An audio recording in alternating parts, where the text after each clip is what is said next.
There's a weird thing going on. Please do not turn off your Goofya TV.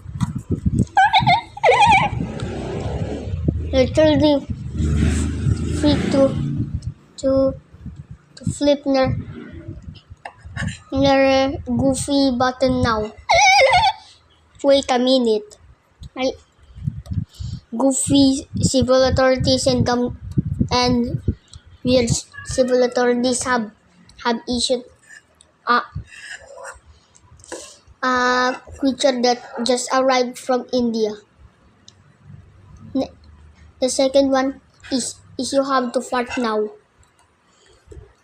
The release ends. You can now switch it to Goofy.